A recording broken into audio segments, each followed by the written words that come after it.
안녕하세요. 국어성당 교육분과자 이명희 요세피나입니다.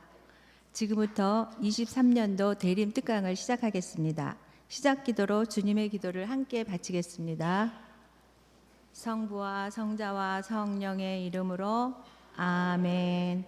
하늘에 계신 우리 아버지, 아버지의 이름이 거룩히 빛나시며 아버지의 나라가 오시며 아버지의 뜻이 하늘에서와 같이 땅에서도 이루어지소서.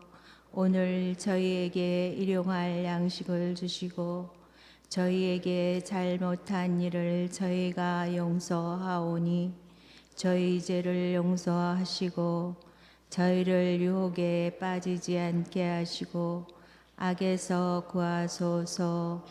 아멘. 성부와 성자와 성령의 이름으로 아멘. 오늘 강의를 해주실 신부님은 저희 후곡성당 주임 신부님이신 이승익 아우구스티노 신부님이십니다. 구역성경 전반에 대해 강의해 주시겠습니다. 신부님을 큰 박수로 모시겠습니다.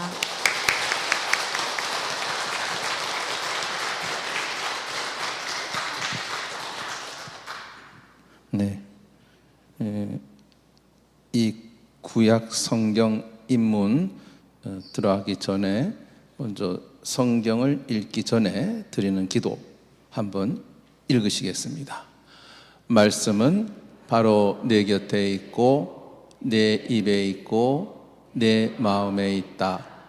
주님 성령의 빛으로 저희 눈을 여시어 주님의 길을 보게 하시고 저희 귀를 여시어 생명의 말씀을 듣게 하소서.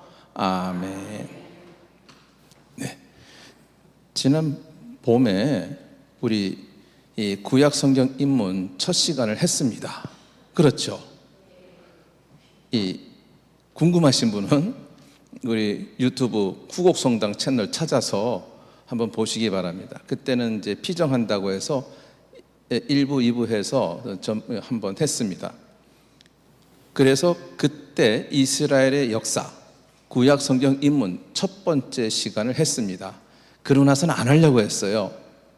안 하려고 했는데 어떻게 하다 보니까 또 하게 됐습니다. 그래서 그 후반부 두 번째 시간을 하도록 하겠습니다.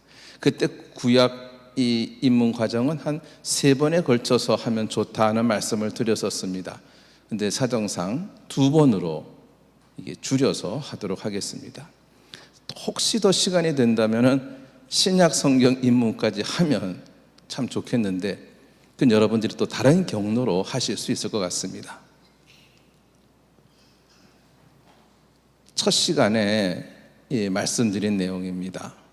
구약 성경이란 무엇인가? 이스라엘 그 백성들의 역사입니다. 이 한 나라의 백성들이 어떻게 자기가 믿는 신과 함께 이 역사를 살아왔는가, 그것에 대한 그 감동적인 백성들의 고백이 담겨 있다고 했습니다. 이스라엘 백성 하면은 기억입니다. 기억은 하느님의 선물인데 정말 잊어버리지 않는 백성입니다.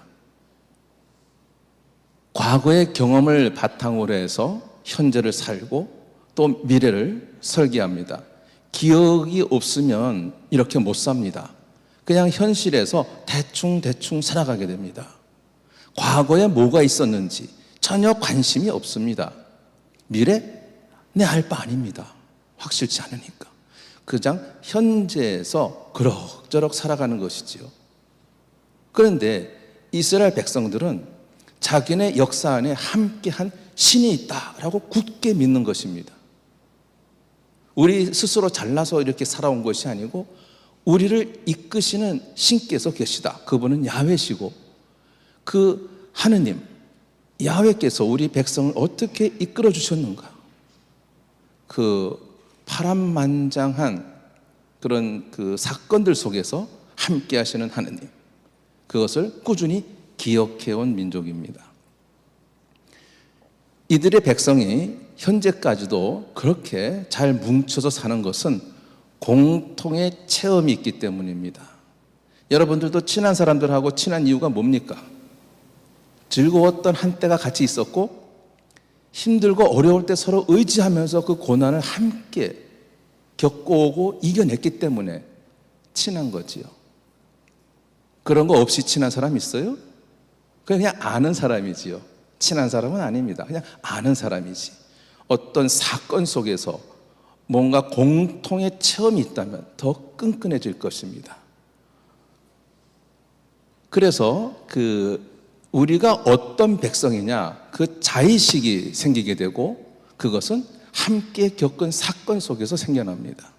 그래서 자기네 정체성을 확립하고 또 자신의 운명을 자각하게 해주었던 사건, 그 사건을 매해 또는 매번 재현하면서 기억하고 후손들에게 거듭 일러주는 것입니다.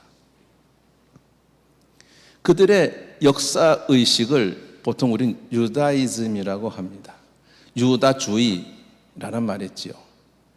우리가 하나의 백성이 된 결정적인 사건들이 있었다. 이 사건으로 우리는 하느님 백성이 되었다. 이런 확실한 의식이 있는 것입니다. 이 유다이즘은 그 바빌론 유배 이후에 그 에즈라 사제에 의해서 결정적으로 형성됩니다. 율법을 잘 지켜야 된다. 한마디로 그겁니다. 그래서 이 율법을 열심히 지키고 우리 조상들이 겪어온 일들을 자꾸 재현하고 회상하고 일러주는 것입니다. 특히 과월절에 대한 것, 파스카에 대한 것만은 이들이 가장 첫 번째로 꼽는 큰 명절이지요. 그래서 회당에서 알려지기도 하고 가정에서 부모가 자녀들을 가르칩니다. 대단한 백성들입니다. 여러분들도 뭘 가르치는 게 있습니까? 자녀들에게. 네, 이들은 가르칩니다. 우리 조상은 떠돌던 아람인이었다. 그러다가 에집트에 가서 빌부터 살게 되었다가 파라오의 압제에서 벗어나 우리는 그 땅을 탈출하여 원래 우리 조상들의 땅으로 갔다. 뭐 등등 해서 그것을 자손들에게 거듭 일러줍니다. 신명기에 나오는 그 말씀대로 말이죠. 성경은, 구약 성경은 창세기부터 마카베오까지 있습니다. 지금은 이런 역사서, 앞에는 이제 모세오경이고 그 뒤는 역사서입니다. 그래서 율법서, 역사서만 이렇게 써놨습니다. 나머지 사이사이에 이제 들어가지요. 뭐 시서라든가 지혜서 또는 예언서 이런 것들은 그 사이사이에 들어갑니다. 그래서 이 이스라엘 백성이 어떤 역사를 살아왔는가? 빵번은 1장부터 11장까지인데 이들의 원역사라고 합니다. 즉 이들의 시작은 아브라함 할아버지로부터 시작합니다. 아브라함 할아버지 이전의 역사를 원역사라 하는데 이 세상이 어떻게 창조되었느냐 하는 것이지요. 이것은 주로 설화적인 내용이 참 많습니다. 그래서 이들의 시작은 성족, 거룩한 선조들, 아브라함 할아버지로부터 창세기 12장부터 이들의 민족 역사가 시작됩니다. 그렇게 해서 모세오경인데 이들이 약속된 가나안 땅에 가서 살다가 거기에서 가뭄 때문에 에집트로 갔다가 거기서 탈출하면서 이들의 민족성이 형성됩니다. 우리가 어떤 민족인지 그 민족 정체성이 확립되는데 그것이 바로 출애굽이었습니다. 그러면서 이 계약 공동체가 형성됩니다. 모세 율법에 의한 하느님과 이스라엘 백성의 계약이 형성되니 이 이스라엘 백성들을 계약의 백성이라고 합니다. 구약 성경, 구약하는 것은 그때 계약이란 말입니다. 구약이란 말은 옛날 계약 그런 뜻입니다. 즉 옛날 계약에 관계된 책, 즉 이스라엘 백성이 하느님과 모세를 중재자로 시나이산 또는 호렙산에서 맺은 계약, 그것으로 시작된 백성이다. 그래서 계약 공동체를 만든 백성이다. 그렇게 얘기를 합니다. 이들은 하나님의 명에 따라 원래 아브라함 할아버지의 고향이었던 가나안으로 되돌아갑니다. 가나안 정복, 가나안이라고 하는 것이 현재 우리가 알고 있는 팔레스타인입니다. 그래서 여호수아를 중심으로 해서 가나안 땅에 쳐들어갑니다. 원래 우리 조상이 있었던 땅이니 우리가 거기 가서 살아야겠다 해서 여호수아가 가나안을 정복해 들어가기 시작합니다. 그렇게 해서 웬만큼 살만한 땅에 자리를 잡았습니다. 그래도 지금의 팔레스타인 지역, 가자 지구, 거기는 감히 범접하지 못했습니다. 그렇게 해서 12부족에게 가나안 땅이 분할되고 12부족 연맹체가 형성됩니다. 그때를 우리가 판관시대라고 말합니다. 지난 시간은 거기까지 했습니다. 이제 이들이 어떻게 왕조를 이루고 나라가 번성해 가는가, 그리고 어떻게 하다가 나라가 쇠락의 길로 망하게 되었는가, 그리고 다시 돌아와서 다 폐허가 된 이 예루살렘을 재건하고 또 어떻게 이민족들과 맞서는가, 이런 문제를 오늘 살펴보도록 하겠습니다. 현재 이스라엘입니다. 현재 이스라엘은 여기에 있습니다. 예루살렘. 말썽 많은 가자가 바로 옆에 있습니다. 이스라엘이라는 나라 바로 위에는 레바논이 있고 옆에는 시리아, 그 밑에 요르단, 사우디아라비아, 이쪽은 카이로, 옛날에는 멤피스라고 했지요. 이 카이로 중심으로 한 이집트, 즉 이스라엘은 이 거대한 나라 시리아, 이라크는 바빌론의 그 후예들입니다. 이란, 페르시아 제국의 후예들입니다. 여기 바빌론 왕국은 이쪽 유프라테스 강 중심으로, 여기가 바빌론이에요. 여기를 중심으로 탄생했고, 니느웨라고 하는 아시리아의 중심 도시입니다. 그래서 지금 이 시리아, 아시리아, 이쪽 아시리아, 바빌론, 페르시아, 이쪽은 그리스, 이쪽은 히타이트족, 어마무시한 족속들이 이 근처를 다 둘러싸고 있습니다. 이쪽은 영원한 제국 이집트입니다. 남쪽으로는 이집트, 북쪽으로는 이 메소포타미아 지역, 유프라테스, 티그리스 강이 흐르는 이 비옥한 반달 또는 초승달 지대라고 부르는 이 지역에 수많은 제국들이 일어났다 사라지고 그랬습니다. 현재 우리가 들을 때 뭐 이라크 어쩌고 저쩌고 할 때는 그 바빌론의 후예들, 사담 후세인, 저 이란 호메이니 옹이 어쩌고 저쩌고 옛날에 그래서 뭐 했던 이란이란 나라, 이쪽은 페르시아 사람들입니다. 그래서 아직도 여기를 페르시아만이라고 부릅니다. 쿠웨이트 있는데, 이쪽 이스라엘 땅은 요만큼 있는데 이렇게 반달 모양 또는 초생달 모양으로 무역로가 형성되어 있습니다. 이쪽 지역에서 쭉 돌아서 이스라엘 지나서 이집트까지 갑니다. 이 세계를 옛날에는 이렇게 비옥한 반달지대 또는 초생달지대라고 불렀습니다. 여기가 인류 문명의 발상지입니다. 최초의 인류 문명입니다. 농사를 처음 지었습니다. 도서관도 있었고요. 이 아카드 민족이 이 수메르 문명을 일으켰습니다. 처음으로 문자도 사용합니다. 수레바퀴도 발명하고 수학, 천문학 등등 뛰어난 학문을 가졌습니다. 이 제국이 고바빌로니아, 함무라비라고 하는 사람 아시죠? 함무라비라는 고바빌로니아의 왕이 처음으로 이 지역 세력을 규합하게 됩니다. 또 이쪽 마리 왕국, 고바빌로니아, 이것은 다 아모리족들입니다. 아모리족이 이쪽 지역을 슬슬 차지하게 됩니다. 지금은 이쪽 지역이 다 사막이지만요, 옛날에는 아주 그 비옥하고 그 기름이 좔좔 흐르는 아주 좋은 땅이었습니다. 지금처럼 이렇게 황량하진 않았습니다. 기후가 온화하고 비도 잘 내리고 해서 농사가 어마무시하게 잘 되던 때입니다. 그래서 아마 인류 최초의 농업이 여기서 시작된 것 같습니다. 그래서 많은 그 농산물이 형성되었습니다. 그 곡식이 많다는 것은 가축도 기를 수 있었다는 것이겠지요. 그래서 양, 소, 염소 뭐 할 것 없이 많은 가축들도 있었습니다. 이쪽 그 티그리스강 중심으로 해서 니네베라고 하는 도시인데 여기 아시리아의 중심이 되고요. 이쪽 이 유프라테스 강은 이쪽에서도 흘러 들어와 가지고 이쪽을 다 지나서 여기서 합쳐집니다. 유프라테스 티그리스강이 합쳐져 가지고 페르시아만 흘러갑니다.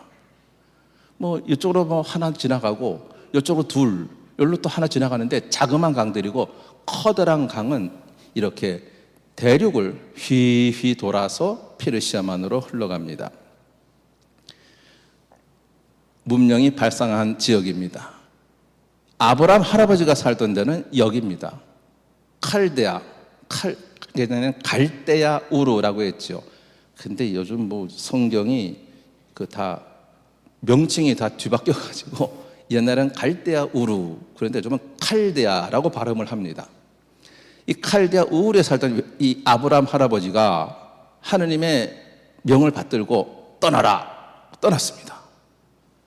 이건 이제 이 줄이 있는 것은 이쪽 지역에서 이쪽 지역으로 무역을 다닐 때 다니던 길입니다. 강 따라 다니게 됩니다. 강을 따라서. 그래서 이쪽에 오면은 페니키아라고 하는 비블로스, 시돈, 띠로, 이쪽은 페니키아 지역입니다. 이 페니키아도 상당한 세력을 가지고 있던 사람들입니다. 이쪽으로 해서는 이제 바다로 나가게 되겠죠. 그래서 이 땅을 누가 차지하느냐에 따라서 이 전세가 형성되곤 합니다.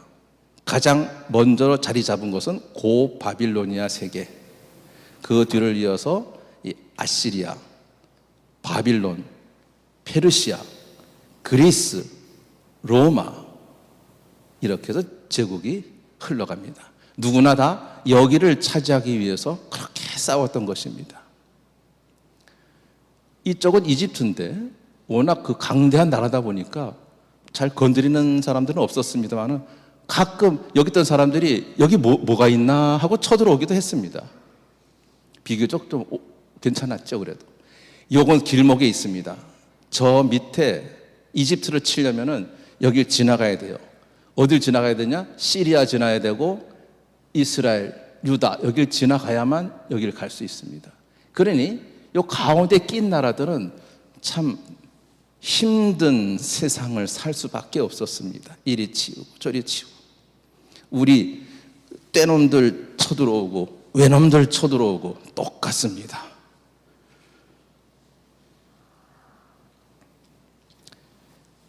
이스라엘의 그 판관 시대 마지막 판관은 사무엘이었습니다. 사무엘이 이제 나이가 들어서 자기 아들한테 이제 물려주려고 합니다. 근데 아들이 시원치가 않아요. 이 판관은 이제 대물림 하는데 시원치가 않으니까 사람들이 이제 판관 말고 왕을 세우자라고 얘기합니다. 그 왕을 세워달라고 사무엘에게 요구하자 사무엘이 기분 언짢아하면서 야훼께 여쭙니다. 이 백성들이 왕을 세워달라고 합니다. 그 청을 들어주어라. 지금 12부족 연맹체에서 왕정으로 가는 사이에 있습니다. 사무엘은 마지막 판관이고 이제 새로운 왕을 세울 때가 됐습니다. 사무엘은 하느님의 명을 받들어 그 당신께서 뽑으신 사람을 찾습니다. 그러자 이제 사울이 되었고 사울은 첫 번째 왕이 됩니다. 이렇게 왕정 제도가 시작될 즈음에 이 유다 땅, 이 팔레스티나 땅은 어떤 상황이었는가? 재수가 아주 좋았습니다. 주변에서 괴롭히는 놈들이 없어요. 저기 북쪽에서는 그 함무라비 왕이 죽고 난 다음에 서로 싸움박질 하느라고 나라가 어수선합니다. 강력한 왕이 사라지니까 나도 한번 해볼까. 그래서 지금 나라가 아주 약해졌습니다. 그리고 후리 쪽에 미탄니 제국이 있었는데 역시 아시리아에 멸망하고 맙니다. 그러니 이제 건드릴 자가 없는 거죠. 해쪽은 히타이트족, 지금의 터키 지방에 사는 사람들입니다. 저쪽 그리스 쪽에 에게 해역의 민족들이 대이동하면서 이 히타이트족을 자꾸 툭툭 건드리게 됩니다. 그래서 그 바람에 세력이 많이 약화되었습니다. 신경 쓰여서. 그래서 이 아시리아라고 하는 그 무시무시한 나라가 엘리야 시대 9세기까지는 기원전 9세기까지 별로 힘을 쓰지 못했습니다. 지금부터 제가 말하는 연도는 다 기원전입니다. 남쪽 이집트도 지금 별 영향력이 없습니다. 기운 다 빠졌습니다. 이럴 때도 있지요. 그 대제국이 늘 강성한 것만은 아닙니다. 때에 따라서는 힘이 빠질 때도 있지요. 그 덕분에 이스라엘은 정말 운이 좋게도 왕정을 편안하게 시작할 수 있었습니다. 이스라엘의 첫 번째 왕은 사울이었습니다. 부족 연맹체, 12부족 연맹체가 무너지고 이제 왕정 신체제가 수립됩니다. 그 과도기의 영웅이었죠. 하느님께서 그 사무엘을 지켜서 기름을 부으라고 했습니다. 기름 부음을 받은 자, 메시아라고 하죠. 사울에게 기름을 부었습니다. 그러자 하느님의 영이 사울과 함께 머물렀다. 하느님의 영을 받은 사람은 카리스마적인 영도력이 있습니다. 근데 이 사람을 나기드, 히브리 말로 나기드라고 하는데 왕은 멜렉이라고 합니다. 멜렉. 아비멜렉 하는 멜렉 하면은 왕이란 뜻이고 나기드 하면은 하느님의 영을 받은 카리스마적인 인물을 말합니다. 이 카리스마적인 인물은 너희들 나를 따라라. 나한테 세금을 바쳐라. 너 일로 와서 내 부하가 되어라. 너 일로 와서 내 음식 만드는 시중을 들어라. 이렇게 하지 않습니다. 그건 왕이나 하는 일이고 카리스마적인 인물은 그때 사람들 모아서 싸우러 나가고 그러던 때입니다. 그러니 사울이 왕이 되었다곤 하나 12부족 연맹체, 이 12명의 그 각 지파, 부족 대표들과 사이좋게 잘 지내야 되는 거예요. 하루아침에 내가 왕이니까 니네들 충성해라. 어렵습니다. 그래서 사울은 그 명색이 왕이긴 했으나 그렇게 화려한 성전도 가지지 않고 붙잡아다가 병사를 시키지도 않고 여인들을 붙잡아다가 허드렛 일이나 궁에 관계된 일들을 시키지도 않았습니다. 다만 성실하게 싸움만 했습니다. 팔레스타인 사람과 필리스티아, 이건 이제 팔레스타인. 자꾸 저는 지금 가자 지구에 저기 있는 팔레스타인 사람들이 자꾸 생각납니다. 그 지역에 살던 사람들이었거든요. 격렬한 전투를 벌입니다. 때에 따라서는 지기도 하지만 웬만하면 다 이겼습니다. 그래서 필리스티아인들을 조금씩 밀어내고 그런 나라를 좀 이렇게 갖추었습니다. 그리고 이때까지 이 필리스티아인들은 그 초기 철기 문화에 진입한 상태였고 이 사울, 다윗 이때쯤에는 철을 다룰 수가 없었습니다. 그래서 이 사울과 그 아들 요나탄 또 백성들은 농사 지을 때 농기구 필요하잖아요.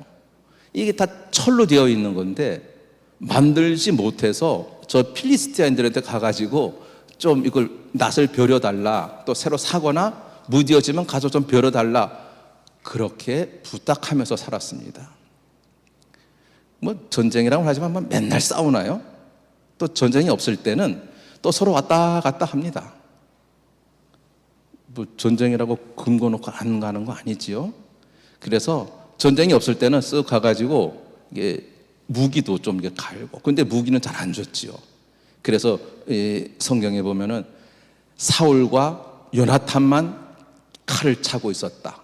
철제 무기를 가지고 있었다. 나머지는 청동 무기로 갖고 있는데 상대가 안 되죠. 그 쇠로 만든 걸로 한번 툭 치면은 청동구면 뚝 부러질 텐데. 그래서 이 사울의 업적 중에 이 철 재련수를 들여와서 우리 이스라엘도 무장을 하자. 필리스티안들을 제압하고 그 기술을 도입하였습니다. 중앙 집권 체제는 다윗 가서부터입니다. 사울은 좀 고통스러웠습니다. 왜냐하면 사무엘이 나한테 기름을 부었는데 나에게 기름 부어 세운 그 사무엘이 내게서 떠났기 때문입니다. 사무엘이 내 이놈, 너 다시 보면 내가 성을 간다. 너는 다시 내가 안 보리라. 아주 화가 단단히 나서 결별 선언했습니다. 야훼께서 사울을 버리다. 그런 거죠. 이유가 뭐냐? 사제 아히야의 신탁. 저때 필리스티아인들하고 이제 전쟁을 하고 있었어요. 막 전쟁이 있는데 막 지금 난리가 났습니다. 그래서 싸울 때 항상 야훼께 물어봐야 돼요. 지금 가서 싸울까요? 싸우지 말고 퇴각할까요? 이걸 물어봐야 됩니다. 이것 잘못하면 전투에 실패하죠. 그래서 사제 아히야를 불러오너라. 하느님의 궤, 계약의 궤를 모셔오너라. 그러다 잠시 호둥지둥, 됐다. 오지 말라고 그래라. 에이, 야, 가자. 와, 쳐들어갔습니다. 하느님의 뜻을 여쭤보지 않고 제 마음대로 한 거죠. 사무엘은 그걸 지적합니다. 그건 좀 그래 하고 봐줄 수 있는데 봐주지 못할 일이 생겼습니다. 아말렉과의 전투입니다. 아말렉 족속은 어디 삽니까? 유다 땅 저 밑에. 이스라엘 백성들이 마지막으로 사막을 건너와서 유다 땅으로 들어가려고 하는데 막아선 사람들이 아말렉이었습니다. 피나는 전투를 했지요. 모세가 팔을 들어 올리고 뭐 쳐지고 지다가 올리면 또 이기고 뭐 그런 아말렉 천지 원수입니다. 그 아말렉 쪽과 싸우는데 어떤 게 있냐면은 이 헤렘 멸절입니다. 노인네, 여자, 아이, 소, 나귀, 몽졸이 다 죽여라. 싹 깡그리 헤렘이라고 해서 멸절입니다. 뭐 적당히 포로 잡아오거나 뭐 동물 좀 슬쩍슬쩍 내가 집에 가서 잡아먹어야겠다. 그거 안 된다는 거예요. 야훼의 것이므로, 노획물은 야훼의 것이므로 결코 건드려서는 안 된다. 다 없애라. 그랬는데 그러지 않았어요. 사무엘이 저쪽 아말렉 쪽 왕 아각을 살려줍니다. 그리고 좀 괜찮아 보이고 좋아 보이는 물건들은 슬며시 가지고 왔어요. 이거 야훼께 번제물로 드리려고요. 슬슬 끌고 왔습니다. 사무엘이 대노하였습니다. 그게 무슨 소리냐? 아니, 야훼께 순종하는 것이 번제물 드리는 것보다 얼마나 더 중요하다는 걸 모르시오. 사무엘의 호통을 듣고 사울은 침통에 빠졌습니다. 그래서 적군의 왕을 살려주고 또 불쌍한 사람들 살려주고 또 동물들 안 죽이고 살려놓고 좀 활용하면 되잖아요. 지금이야 그래 그럴 수 있다라고 생각하겠지만 저 당시는 그렇지 않았습니다. 즉 현대 우리의 지성으로 과거 저 시대를 이해하려고 해서는 안 됩니다. 저 시대는 그게 법이었습니다. 그걸 어겼지요. 그래서 사무엘은 아각을 불러냅니다. 아각은 날 살려주려나 하다가 아이고야 잘못 걸렸습니다. 사무엘 오는 바람에 그냥 죽임을 당하고 말았습니다. 그래서 다시는 사무엘과 만날 수가 없었습니다. 이 하느님의 영, 사무엘이 기름 부으면서 나에게 왔던 하느님의 영이 사무엘이 내 곁을 떠났으므로 하느님의 영도 나를 떠났구나. 그것이 큰 고통인 겁니다. 그런데 다윗이 나타났습니다. 다윗. 너무너무 잘하거든요.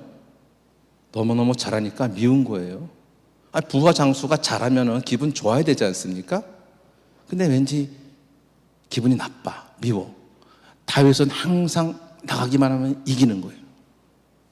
이 다윗이 골리앗을 쳐 이겼을 때 이 다윗을 불러서 보니 참 그래, 잘했다 하는데 사람들 하는 얘기가 사울은 수천을 치시고 다윗은 수만을 치셨다네.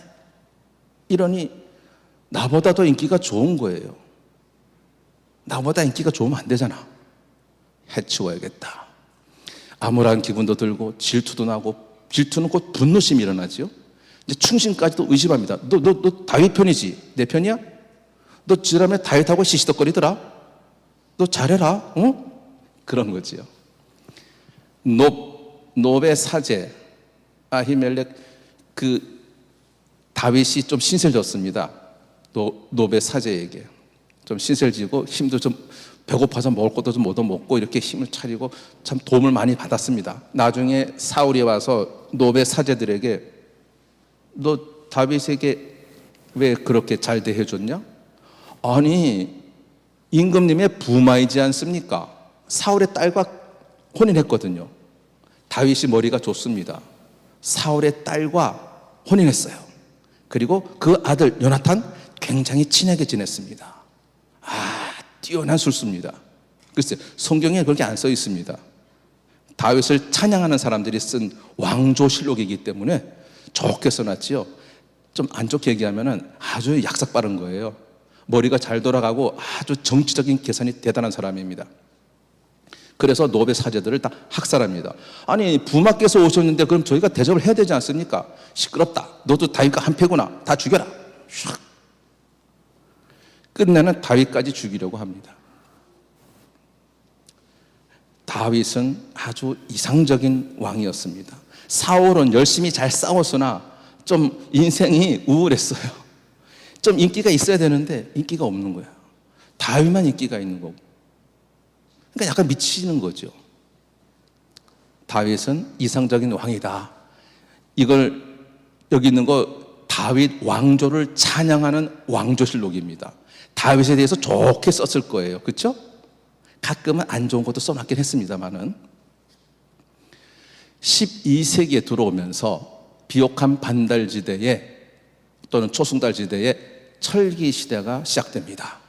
필리스타인들 초기 철기 시대에 진입했고 이스라엘 기술이 없어서 맨날 당하고만 살았다가 이제 다윗에 의해서 왕조, 진짜 왕다운 왕, 12부족 연맹체가 아닌 왕이 다스리는 나라로 거듭납니다. 게다가 경제적으로, 왜? 주변에서 괴롭히는 나라가 없으니까 힘센 나라들이 우리 괴롭히지 못해요. 없으면, 호랑이 없으면 늑대가 왕이라고, 여우가 왕이라고, 내가 왕이다. 그래서 이 사울을 지나서 다윗 솔로몬 시대는 경제적으로, 정치적으로 황금 시대를 맞이하게 됩니다.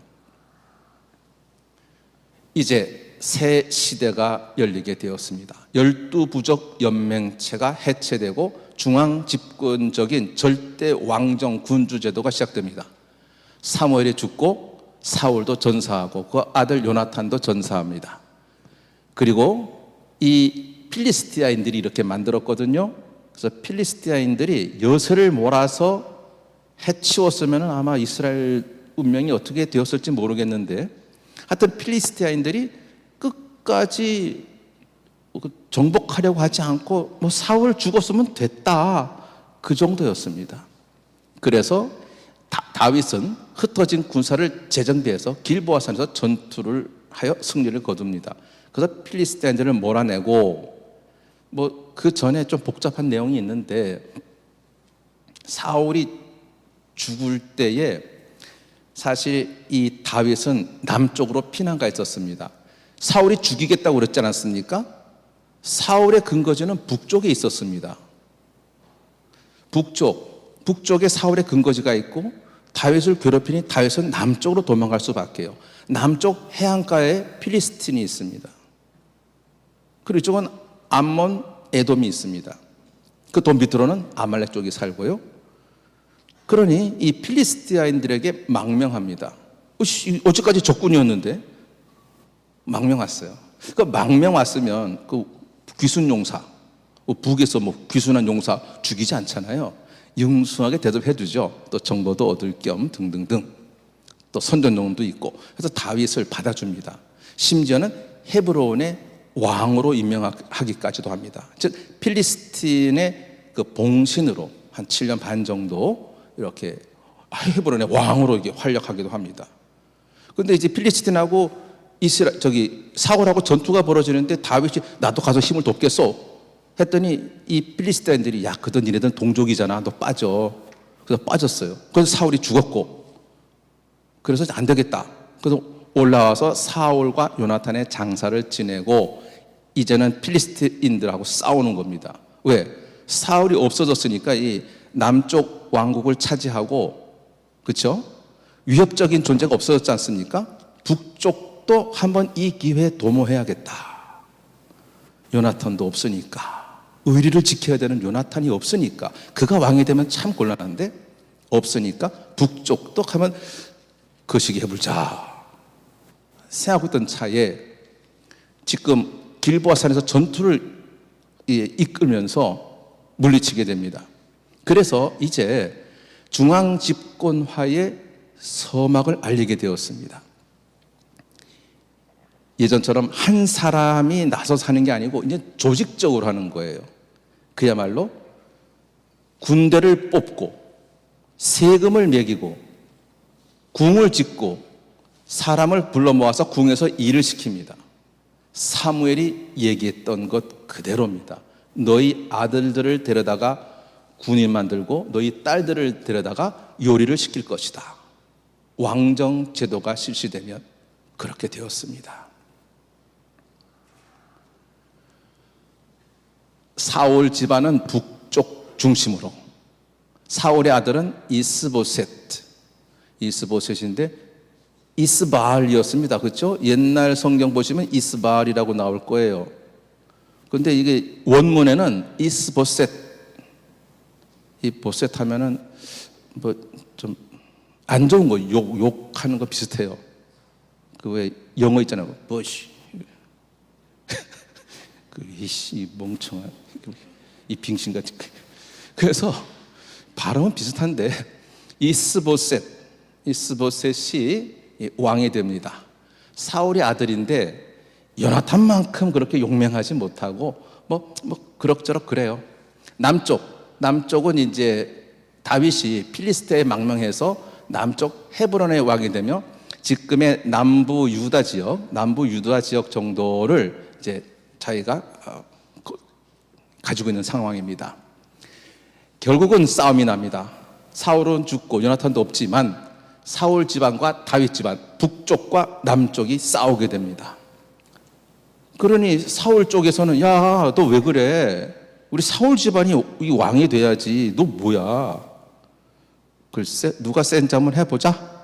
이렇게 됐습니다. 그 둘이 싸우게 되는데 싸우면 싸울수록 다윗이 점점 강해집니다. 이스보셋의 군사령왕 아브네르. 저 아브네르라는 사람은 다윗이 골리앗을 쳐부셨을 때 사울이 야 근데 쟤 네 집 아들이냐? 글쎄요 제가 데려올게요 했던 옆에 있던 군사령왕 아브넬이었습니다. 그 다윗을 데려다가 이 젊은이가 그렇게 공을 세웠습니다 하고 이제 안내했던 저 아브넬 그 이스보셋의 오른팔 아브넬가 배신합니다. 배신하고 나라를 이제 다윗에게 넘깁니다. 그래서 유다와 이스라엘 통일이 되고 실권을 장악하게 됩니다. 그래서 필리스티아인들은 싹 몰아다가 지금의 가자지구, 좀 똑같은지 몰라. 이 지금의 가자지구 쪽으로 연안가 쪽으로 다 몰아붙였습니다. 니네 거기서 살아. 까부지 말고, 까부면 죽어. 확 그냥. 그래서 그쪽에 그 필리스티아인들이 오고 살았습니다. 암몬, 즉 이 이스라엘 지도에서 맨 위에 암몬, 모압, 에돔, 아말렉 그런 순서로 되어 있습니다. 암몬, 모압, 에돔, 아말렉 쭉 둘러싸고 있는 민족들입니다. 아람 하는 말은 시리아라는 뜻이고 그들과 싸워서 다 이깁니다. 정말 엄청난 승리를 거두지요. 그리고 이쪽 페니키아 연안 쪽에서 북쪽 페니키아 왕과 띠로 왕과 조약을 체결해서 전성기를 이루게 됩니다. 이 페니키아, 지중해 연안에 있지 않습니까? 띠로와 시돈, 비블로스 이런 도시들, 이 지중해 연안에 있기 때문에 해상 무역이 활발하게 이루어집니다. 그래서 이 전성기를 맞이하게 되죠. 또 한편으로는 이 페니키아의 잡신들이 이스라엘에 들어오는 계기가 되기도 합니다. 예루살렘을 정복합니다. 다윗은 여부수족이 있던 예루살렘 성을 공격합니다. 난공불락의 요새, 거기를 함락합니다. 그런데 저 예루살렘이 있는 위치가 이 사해 왼쪽에 있는데요. 서쪽으로, 사해 서쪽으로 있는데 이 전체 지도를 보면 한 중간쯤에 예루살렘이 있습니다. 그래서 지리적으로 중간쯤에다가 이 통일 왕국의 수도를 삼는 게 좋겠다. 그래서 다윗은 예루살렘을 도읍으로 정합니다. 수도로. 그게 기원전 1000년쯤이었습니다. 1000년쯤. 뭐 지금 한 3000년 넘었네요. 그 도시가 생긴 지가.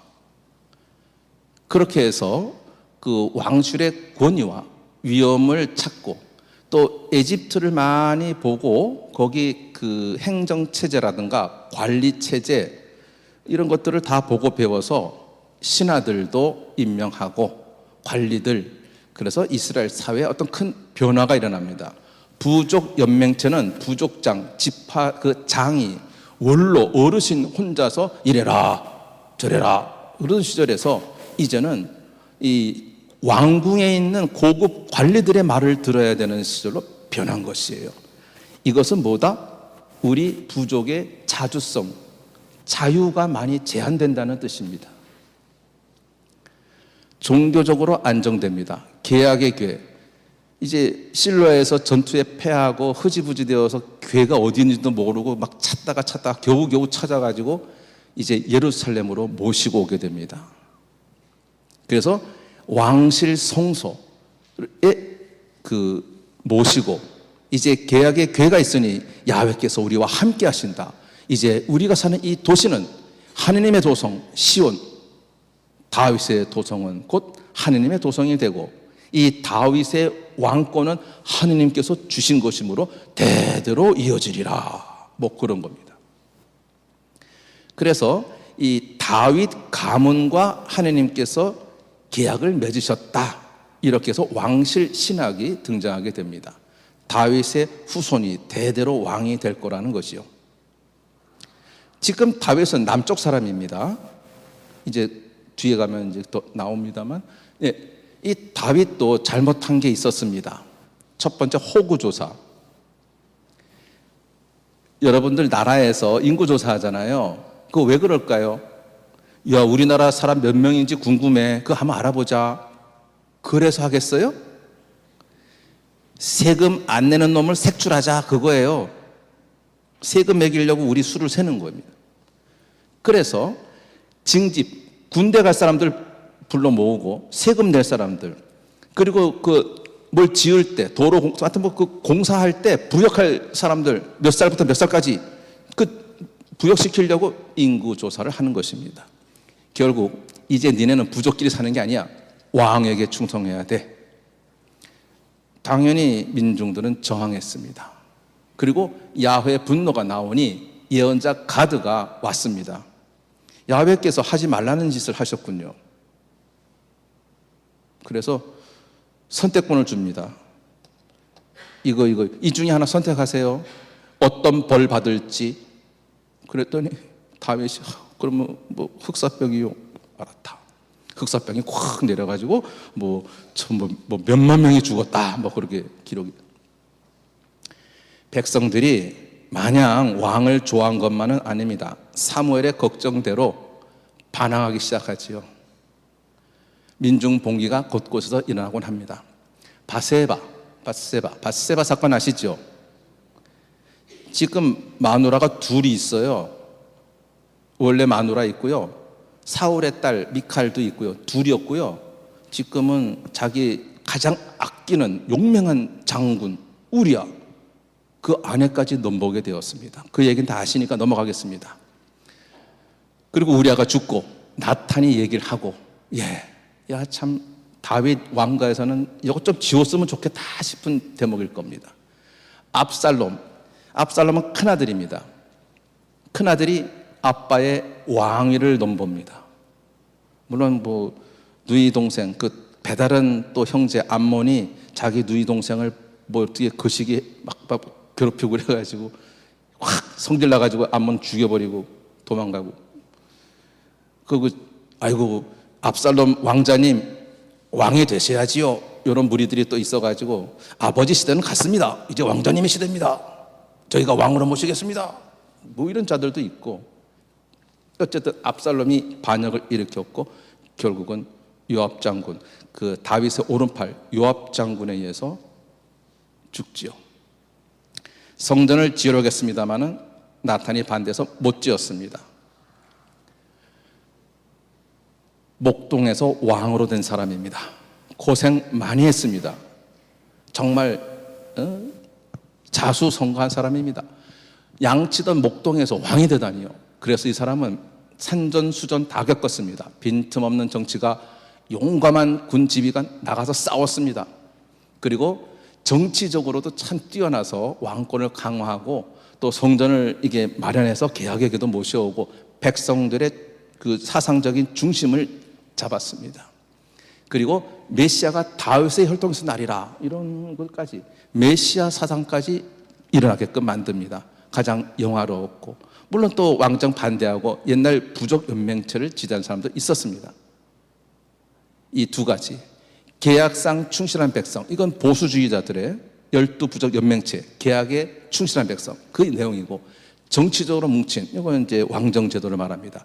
이 두 개념 사이에 큰 갈등을 늘 안고 있었습니다. 이게 다윗과 솔로몬 왕국입니다. 이스라엘이라는 이름으로 전체가 하나가 되었습니다. 이때까지만 해도 유다, 이스라엘 이름은 아니고 전체가 다 이스라엘이었습니다. 이제 왕국이 갈라지면서부터는 이제 달라지겠죠. 이스라엘이란 이름은 누구의 이름입니까?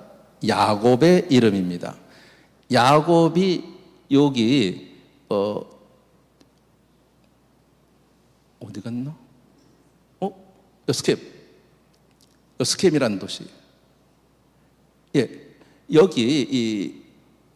여기가 지금 그 사마리아 지역인데요. 스켐, 그 스켐을 중심으로 해서 그들이 이제 자리를 잡게 되죠. 그래서 이 야곱의 이름은 이스라엘이다. 싸워서 하느님과 싸워서 이긴 자라는 뜻의 야곱의 그 전통을 따라서 이름을 이스라엘이라고 했던 거죠. 전부가 다 이스라엘입니다. 유다라는 말은 한 지파의 이름이고요. 유다 지파의 이름입니다. 그래서 이 밑에 암말렉 쪽이 있죠. 얘네들 다 깡그리 박살내고, 여기 에돔, 모압, 암몬, 위로 올라가면 이 아람, 시리아가 있습니다. 더 위로 올라가면 이제 여기 페니키아 있고, 띠로, 시돈, 비블로스. 저 위에는 히타이트, 해쪽. 저 위에는 이제 터키, 튀르키예 지방이죠. 이 다윗 시절에는 이만큼 차지하고 있었고요. 여기 에치온게베르, 지금의 에일랏이라는 이스라엘의 도시입니다. 아카바만에 있는 휴양 도시인데, 에일랏이라고. 이스라엘 성지순례 가면은 어쩌다가 여기 한번 들리기도 합니다. 휴양 도시인데요. 대단합니다. 이 사람들 여기까지 내려갔어요. 일로 내려가면 이제 저쪽 태평양으로 갈 수 있겠죠. 일로 가면 이제 유럽으로 갈 수 있겠고, 중요한 지점을 딱 잡았습니다. 그러니 이쪽으로도 무역을 해가지고 그 아프리카 지역과 무역하기도 하고, 이 저쪽으로 해서 또 하여튼 가장 번성했을 때 시간입니다. 자, 다윗이 이상적이었다면 솔로몬은 럭셔리했습니다. 사치스러웠어요. 영화롭다는 말은 좋게 한 말이고, 나쁘게 얘기하면 사치스러웠다는 뜻입니다. 부와 영화의 상징, 능란한 외교술, 날카로운 정치적 판단. 아버지는 목동에서 왕이 되었지만 나는 이미 왕자로 태어났어요. 아쉬운 것도 없고 뭐 그렇게 뭐 편안하게 살아왔죠. 그 야심만만하고 이기적입니다. 성전 건축하고 외국 문화 수입하고 정략 결혼, 많은 처첩이 있었습니다. 그 다음에 무역 정책을 활성화해서 나라가 부강하게 되었습니다. 왕조실록에서는 뭐 이렇게 씁니다. 솔로몬이 왕이 될 수는 없었어요. 첫째 아들 아도니아가 있었기 때문입니다. 그런데 이 문제의 밧세바, 이 사람이 예언자인데, 예언자 나탄과 좀 수상한 여인 밧세바 계책으로 아도니아를 몰아내고 솔로몬이 왕이 됩니다. 자세한 거는 열왕기 저기를 읽어보십시오. 솔로몬은 나중에 왕이 될 만한 그 왕자들을 다 죽입니다. 이제 내가 카리스마가 있든 없든 관계없어요. 나를 따르는 부하 장군들, 또 대신들, 고위 관리직들, 이들이 정치적으로 나를 왕으로 받들어 줍니다. 이제 달라졌죠? 옛날엔 야훼의 영이 내려서 지도자가 됐으나 이제는 아닙니다. 어떤 특별한 정치 세력으로 인해서 자기가 왕 노릇을 할 수 있게 되었습니다. 부족 동맹 시대의 어떤 의무, 부족 간의 끈끈한 그 동족애 이런 건 별로 없고 자기의 부귀 영화를 위해서 살았습니다. 좀 이상하게 얘기했죠. 원래 지혜의 솔로몬 이러지 않습니까? 뭐 이렇게 이 아이가 누구 아이냐? 그 반으로 쪼개서 줘라. 뭐 이런 거 전설 따라 삼천리가 되겠습니다. 그 다윗 가문 찬양하느라고 그렇게 됐습니다. 솔로몬 업적, 토목공사, 성전 7년 걸렸고 왕궁 13년. 그 솔로몬의 업적이긴 하지만 저 누가 지었을까요? 일반 백성들이. 그들은 심한 노동에 시달려야만 했습니다. 뭐 위대한 업적이고 설계는 페니키아, 가나안 사람 페니키아인을 불러다가 성전 설계하고 지었습니다. 그러니까 이국 문화적인 요소가 들어갈 수밖에요. 도시를 요새화하고 병거 부대를 만들고 교역로를 장악하고 아주 나라를 부강하게 만들었습니다. 무역도 잘했고요. 또 이쪽 띠로, 그 지중해 연안에 있는 띠로, 또 그 페니키아 쪽 사람들하고 잘 친해가지고 그쪽 항구도 이용하고 스바의 여왕과 통상 영화 있지 않았어요? 솔로몬과 시바의 여왕. 기억나십니까? 뭐 쉽게 이런 것처럼 옛날에 그 뭐 옛날 영화 솔로몬과 시바의 여왕. 제목이 궁금했는데 보지는 못했어요. 솔로몬하고 시바의 여왕하고가 어쩌고 저쩌고 그렇게 했나? 뭐 알 수는 없지만 스바의 여왕이 감탄하고 돌아갔다고 성경에는 자세하게 기록되어 있습니다. 솔로몬 정책에 불만을 품은 사람들도 있었습니다. 이 강제 노역. 원래 포로들 붙잡아다가 시켰습니다. 그런데 이제 포로 갖고도 안 되니까 일반 백성 붙잡아다가 그냥 일 시켰습니다. 그리고 고대 부족, 그래도 우리 고유에 이게 있잖아요. 우리 부족 영토가.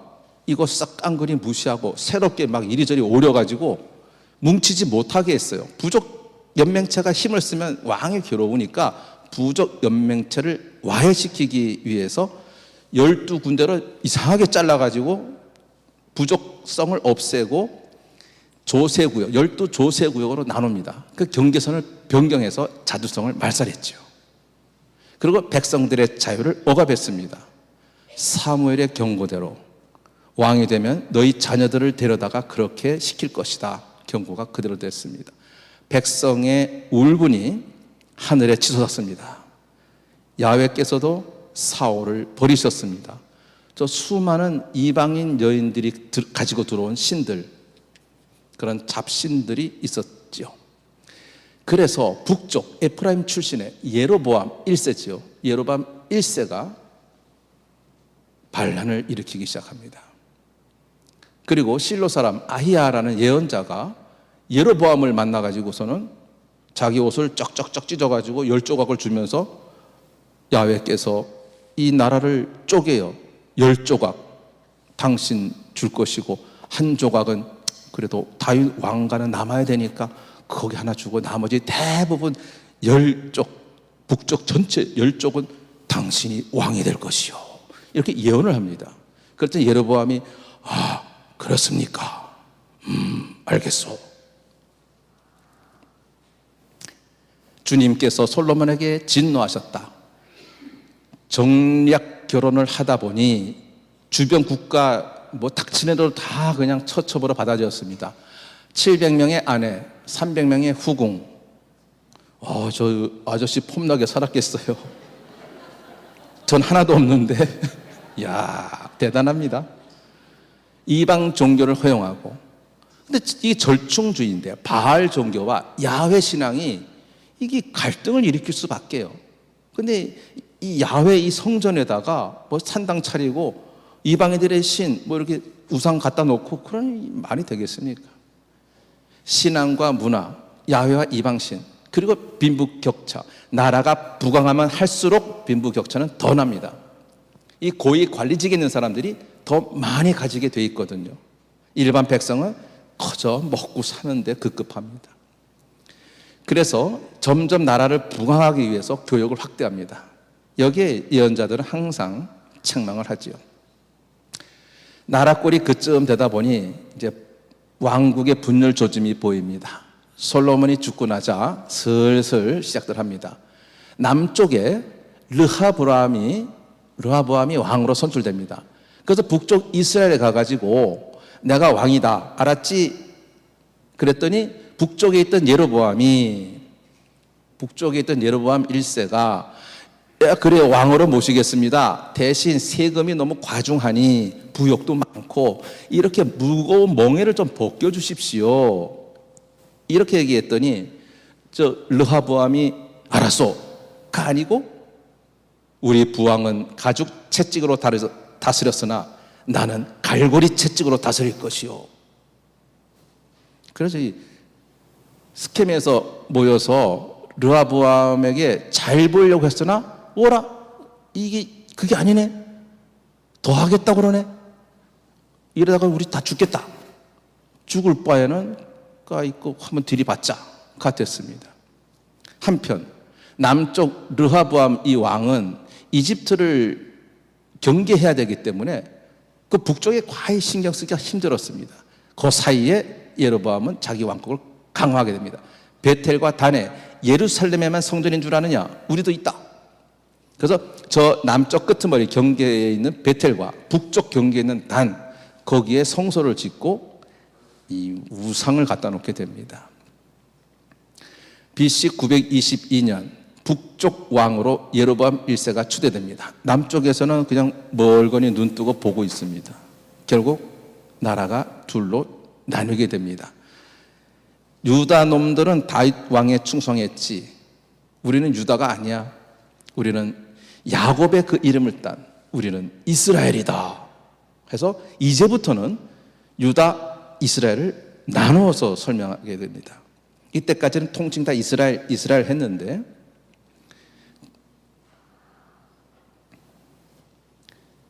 요 경계선으로 갈라졌습니다. 예루살렘은 여기 있고 사마리아는 여기에 있습니다. 즉 이쪽은 이 사마리아 지역, 즉 그 북쪽 왕국의 중심이고 예루살렘은 남쪽 왕국의 중심이죠. 이 경계선으로 갈라졌습니다. 그러니 요 위에 있던 아람 시리아 힘도 못 쓰던 저 위에 있던 수도가 다마스커스입니다. 다마스커 저기 수도. 이쪽을 요르단강 건너편에서 여기서 트란스 요르단이라는 이름으로 부릅니다. 이 지역도 중요한 지역이죠. 그렇게 해서 이 국력이 많이 줄어들었습니다. 전체적으로 보면 유다는 나름대로 다윗 왕조의 후손이기 때문에 어느 정도 정치적으로 평온하게 왕조가 흘러갑니다. 하지만 북쪽은 좀 다릅니다. 북쪽은 이 하느님의 영이 그 사람에게 내려서 왕이 되는 것으로, 즉 부족 연맹체, 사울이 그 부족 연맹체 해체하지 않았잖아요.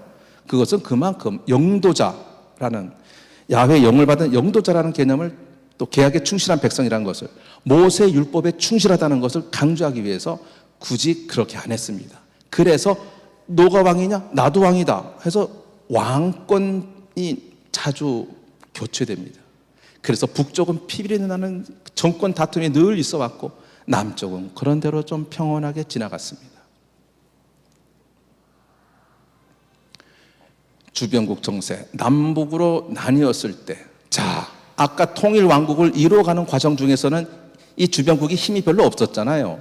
근데 이제 왕국이 딱 나뉘고 나니까 주변국들이 힘이 점점 세지기 시작했습니다. 야, 어쩜 그런 시간이 옵니까? 이제 이집트가 힘을 슬슬 발휘합니다. 다시 일어서서 팔레스티나 내전 간섭하고, 그 다음에 솔로몬 사후 북쪽 예로보암 1세가 있잖아요. 그러니까 이집트는 북왕국, 그 예로보암 1세를 부추겨 가지고 유다를 치라고 이렇게 종용을 하게 됩니다. 반란 운동 지원하고. 그러다가 이제 이집트는 쳐들어옵니다. 918년에 에돔, 유다, 이스라엘 침공합니다. 유다와 이스라엘 다 그냥 한꺼번에 솔로몬 왕궁에 있던, 또 성전에 있던 많은 보물들을 약탈해 갑니다.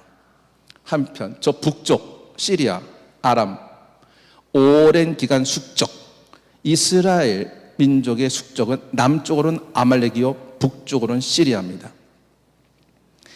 예전에 야곱과 라반 이야기가 있습니다. 야곱이 외삼촌 라반의 집에 가서 일했는데 라반이 자꾸 속이지요. 그때부터 예고되어 있었나 봅니다. 다윗과 솔로몬 때까지는 힘을 못 썼으나 솔로몬 사후에는 이들이 점차 힘을 내어서 다시 국토를 회복합니다. 그 시리아라고 하는 나라는 비옥한 반달지대, 비옥한 초순달지대에 지나갈 때 남쪽으로 가기 위해서 반드시 지나가야 되는 곳이 시리아입니다. 그 시리아가 버티고 있는 한 갈 수가 없어요. 그래서 항상 그 메소포타미아 그 지역의 주인은 시리아랑 한판 붙을 수밖에 없는 상황입니다. 그래서 요충지, 여기 남쪽 다마스쿠스 남쪽 트란스요르단 지역을 항상 노리고 있습니다. 남쪽 아사라는 왕이 종교 개혁을 합니다. 우상도 철거하고. 근데 참 힘이 붙이지요. 북쪽 이스라엘하고 싸우려니까 힘이 붙여서 저 그 위에 있는 시리아하고 슬며시 밀담을 나눕니다. 내가 뒤 봐줄 테니까 쳐라. 응? 괜찮다. 내가 뒤에서 쿡 찔러가지고 혼란스럽게 할 테니까 위에서 쳐내려와라. 알았다. 그래서 이 시리아, 남유다, 유다와 시리아가 동맹을 맺고, 그 시리아의 왕 벤 하닷이 북쪽 지방 갈릴리아를 쳐들어와서 초토화시킵니다. 아싸 왕은 그대로 아싸, 저것들 혼내줬으니까 아싸 하고 이제 신나는 거죠. 내 손 피 안 묻히고 저쪽이 다 해줬으니까. 한편 더 무서운 호랑이는 더보다 북쪽 메소포타미아 지역에 있는 아시리아. 이제 나라의 기틀을 잡고 서진 정책, 서쪽으로, 즉 그 히타이트족이 사는 그 터키, 튀르키예 쪽으로 오고, 한갈래는 또 밑으로 에집트 쪽으로 슬슬 내려갑니다. 이 시리아가 이제 야단 났어요. 우리를 꼭 치어야 되거든. 우리 지나가야 되니까, 야, 우리 같이 싸우자. 아합, 당시 그 왕, 북쪽 이스라엘의 아합 왕은 알았다. 그래서 많은 군대를 보냅니다. 이 아시리아가 등장하는 것은 이들의 미래가 어둡다는 것을 말합니다. 그 상황 속에서 백성들이 정신 차리고 똘똘 뭉쳐도 될까 말까 하는데 지도층이나 백성이나 참 한심하게 이를 데가 없습니다. 그것을 지적한 예언자가 미카 아니고 미카야, 엘리야, 엘리사, 이런 북쪽의 예언자들이 있었습니다. 북이스라엘은 722년에서 1년에 걸쳐서 망합니다. 남쪽은 다니엘 왕조로서 안정적이었지만 북쪽은 많은 정권 쟁탈이 있었습니다.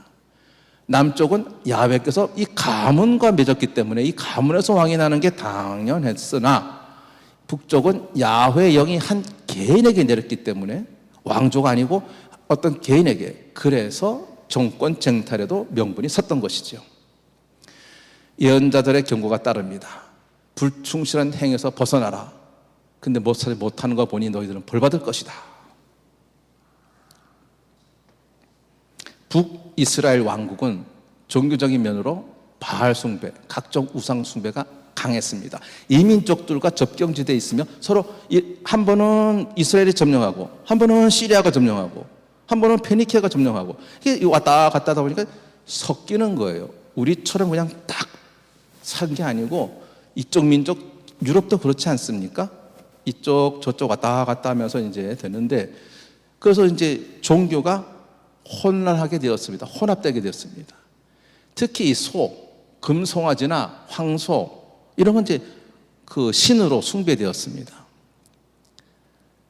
몰록에게 자녀를 불살라 바치는 제사도 하고, 전쟁터에 나가기 전에 자기 아들, 딸을 불살라 바치고 전쟁에 이기게 해달라고 비는 겁니다. 말도 안 되는데 그랬습니다. 성경에는 아주 미화하면서도 나옵니다. 옛날 판관 얘기 보면은 그런 거 있지요? 딸내미가 제일 처음 나오는데 제일 처음 만나는 사람 제물로 바치기로 했는데 딸내미 제물로 바치는 이야기죠. 야훼 신앙과 바알 신앙이 혼합됩니다. 이 계약에 충실하기를 역설하지만 별로 없습니다. 엘리야가 바알 예언자들과 칼면서 대결했습니다. 이거 한 방으로 끝난 게 아니지요. 바알 예언자들이 다 사라졌느냐? 그렇진 않습니다. 이스라엘 민족들 사이에 바알 신앙은 계속 이어져 왔습니다. 야훼 신앙과 바알 신앙은 항상 함께 갑니다. 마치 우리가 정통 종교와 사이비 종교가 함께 가는 것처럼 말이지요. 없어지지 않습니다. 바알 예언자들 한꺼번에 다 해치웠으나 엘리야는 도망가지요. 보복이 두려워서. 왕과 지도층과 백성, 예언자 경고를 모두 다 무시합니다.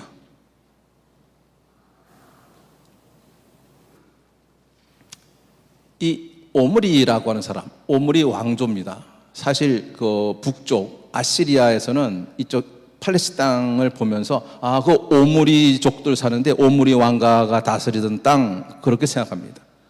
이 오므리 때가 나라가 아주 융성했습니다. 그 아들이 아합이지요. 근데 이 아합 왕과 사건이 생기게 되는데, 나봇이라는 사람의, 이즈라엘 사람 나봇의 포도밭을 억지로 빼앗는 얘기가 나옵니다. 근데 그 아내 이제벨은 페니키아 출신이에요. 이방의 신도 많이 들고 들어왔습니다. 악한 짓을 많이 했다 기록됩니다. 이 이제벨의 음모로 나봇이 죽고 포도밭 빼앗깁니다. 나봇이 포도밭 안 팔겠다고 했습니다. 아합이 팔아라. 못 팝니다. 조상들의 땅인데 내게 아닌데 어떻게 팝니까? 이건 내 후손에게 물려줄 땅이지 내 마음대로 처분할 땅이 아닙니다.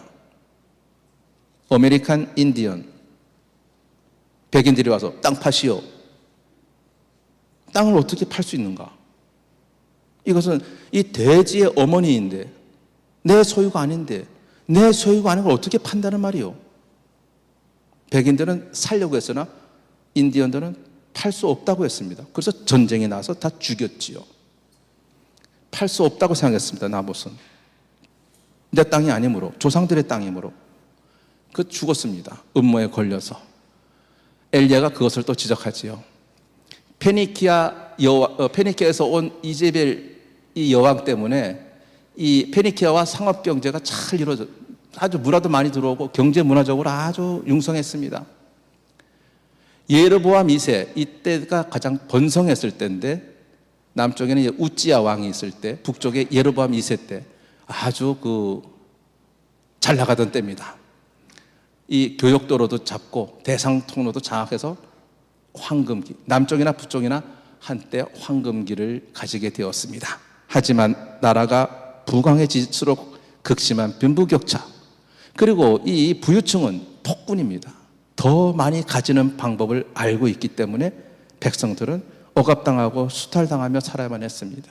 그래서 아모스 예언자는 특히 속이고 착취하는 자들, 잠자리에 들어가지고 내일 속여 먹을 궁리를 하는 자들, 헛된 속임수를 꾸미는 자들, 못된 일을 꾸미는 자들, 그렇게 표현합니다.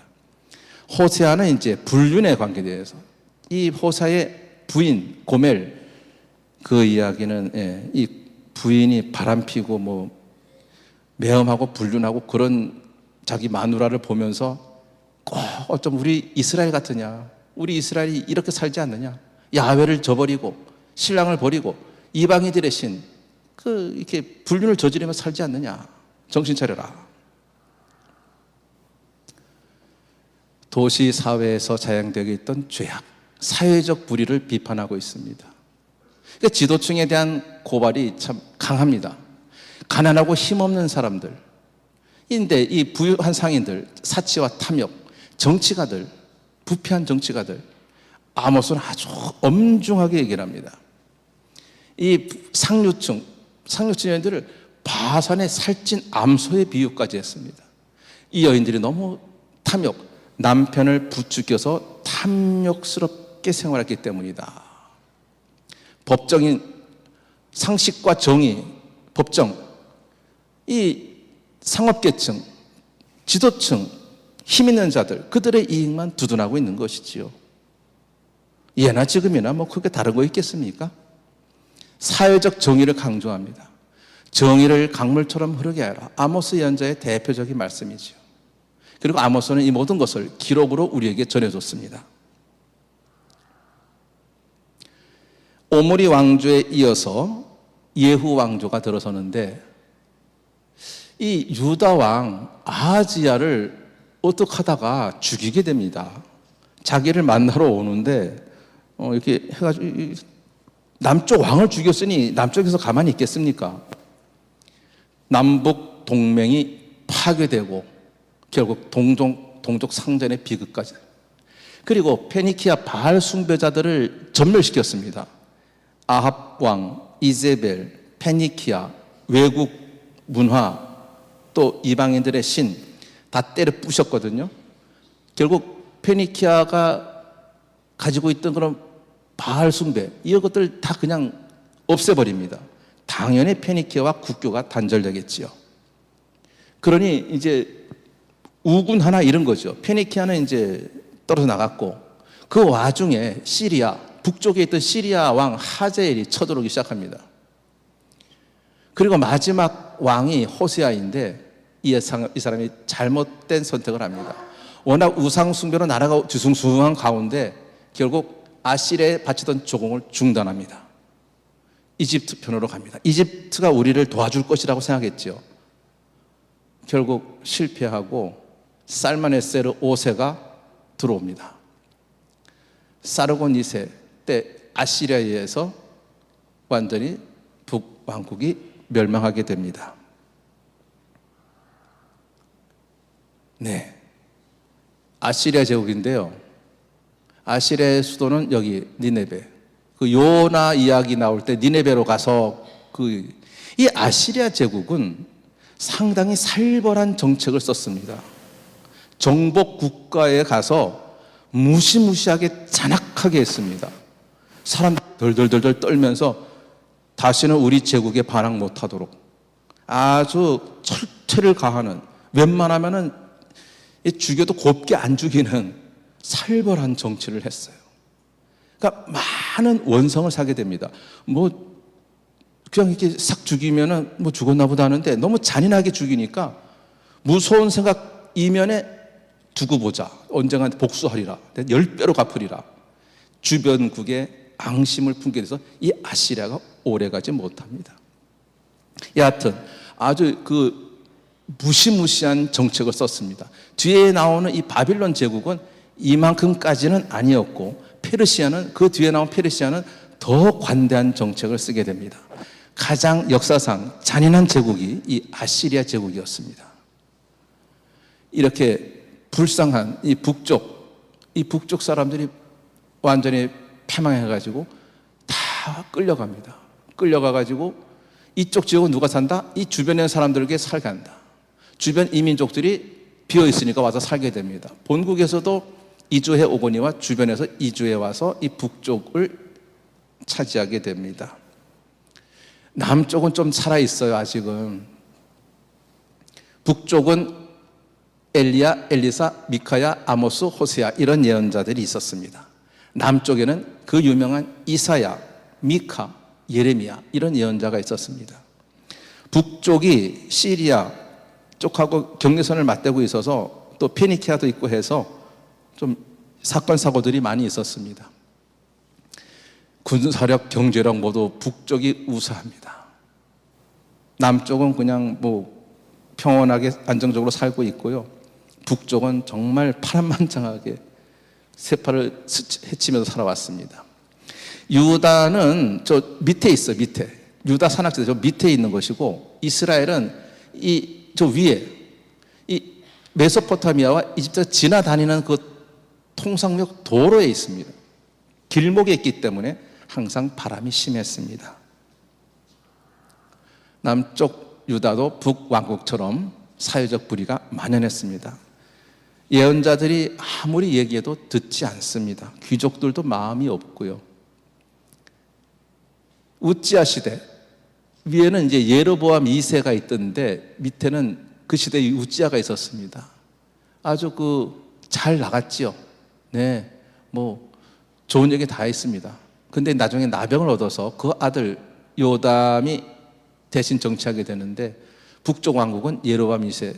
하여튼 이 시대 때가 다들 웬만큼 황금기에 있었습니다. 이사야 예언자는 우찌야 왕, 잘 나가던 우찌야 왕이 죽고 난 다음에 그 해에 새로이 예언자 소명을 받게 됩니다. 이 이사야 예언자는 시리아가 멸망할 것을 예고합니다. 732년 시리아의 멸망을 봅니다. 722년 북쪽 왕국 사마리아 멸망할 거라고 얘기했지요. 그렇게 하다가는 망할 거라고. 그렇게 망하는 걸 보았습니다. 그리고 701년 이제 말년에, 예언 말년에 이제 그 아시리아가 북쪽은 다 손봤으니까 남쪽으로 슬슬 내려오기 시작합니다. 산헤립이 침공합니다. 그래서 이 아시리아의 상대에서 주변 국가가 연합하자. 하지만 이사야는 그랬다간 다 죽는다. 다 죽는다. 야훼께서 너희를 벌하시기 위해서 보내는 사람이다. 막을 수 없다.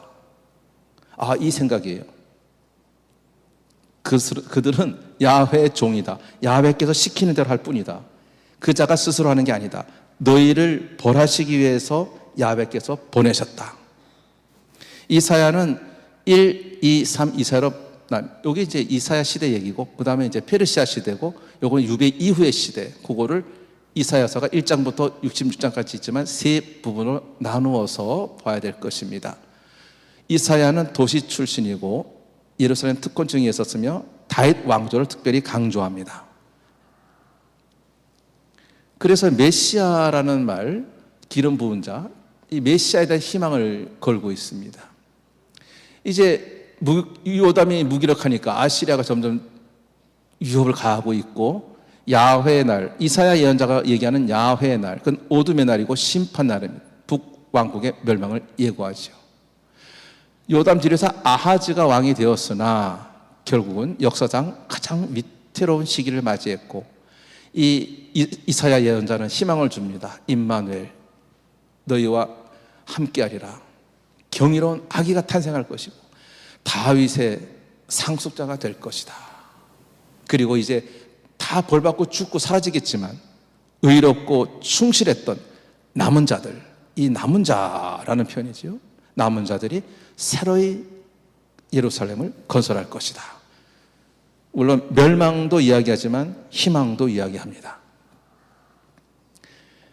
미카, 이사야와 동시대 사람이 있지요. 이사야는 도시 출신인데 미카는 농촌 출신입니다.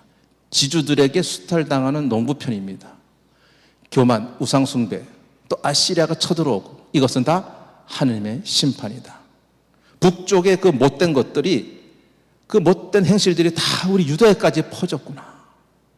시온이란 무엇이냐? 하느님의 도성, 다윗의 도성? 아니다.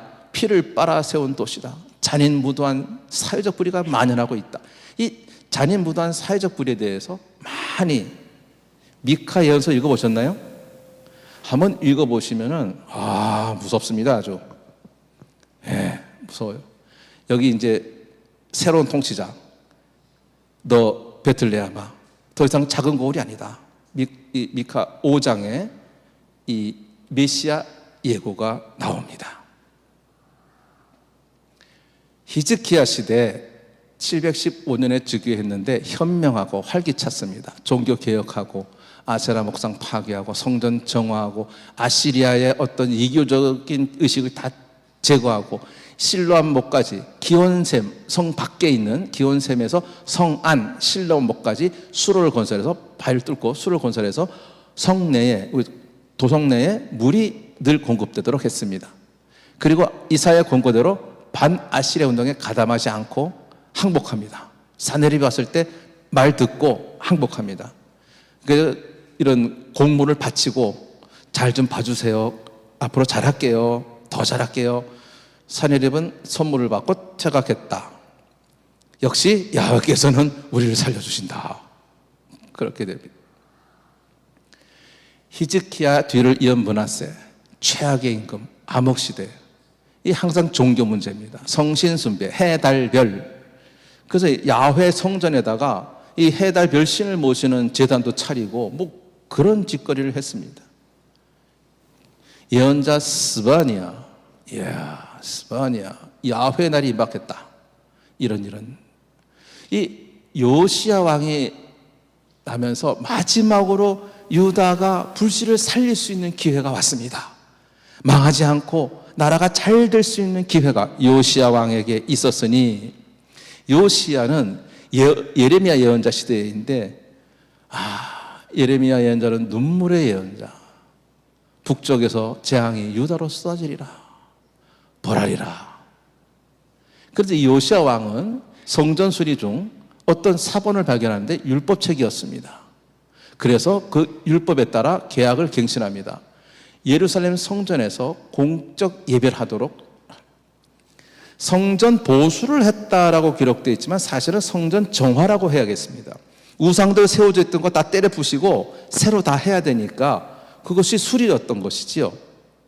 그러니 현명한 왕은 우상 숭배를 배격하고 야훼 신앙에 충실할 것을 늘 권고했습니다.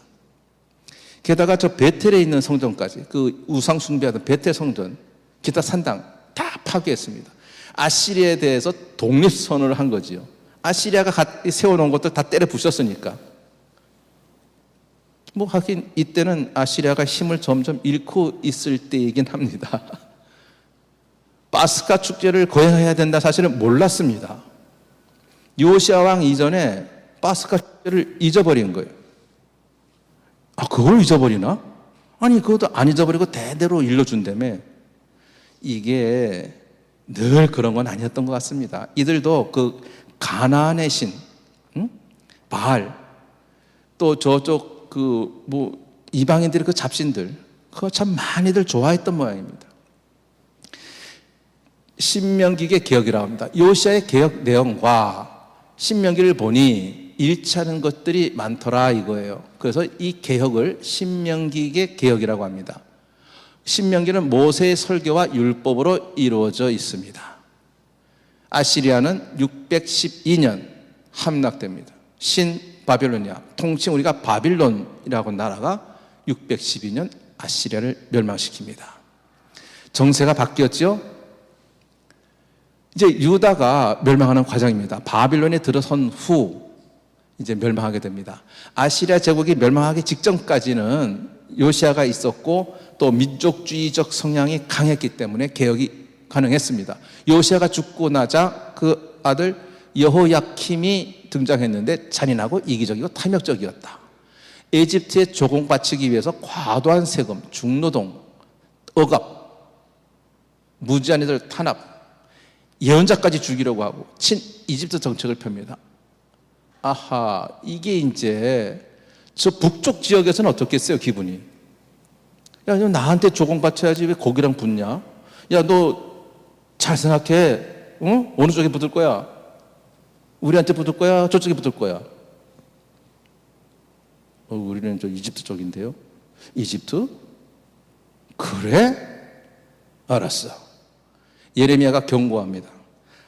아마포띠와 항아리에 이 썩어서 다 없어지고 깨지고 너희가 그렇게 되리라.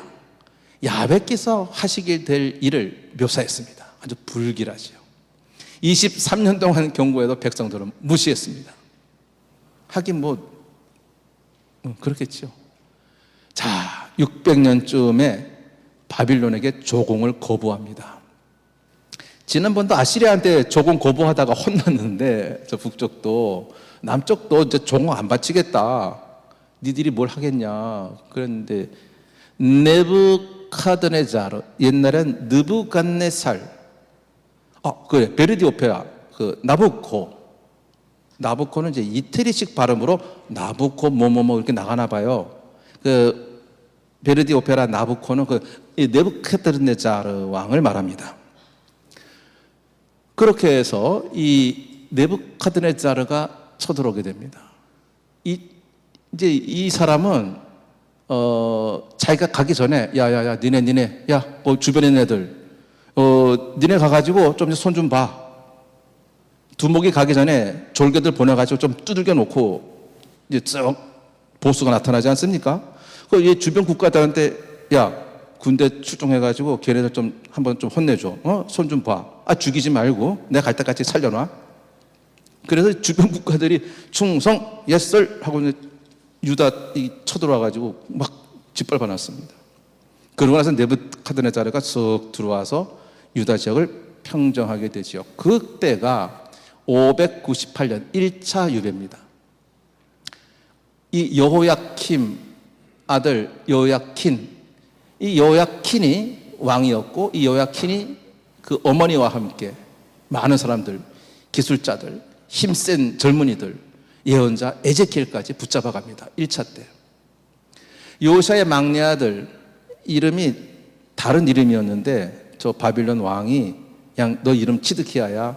옛날엔 시드키야라고 했는데 발음을 지금은 치드키야라고. 치드키야 이 마지막 왕이 됩니다. 온순 착실. 여러분들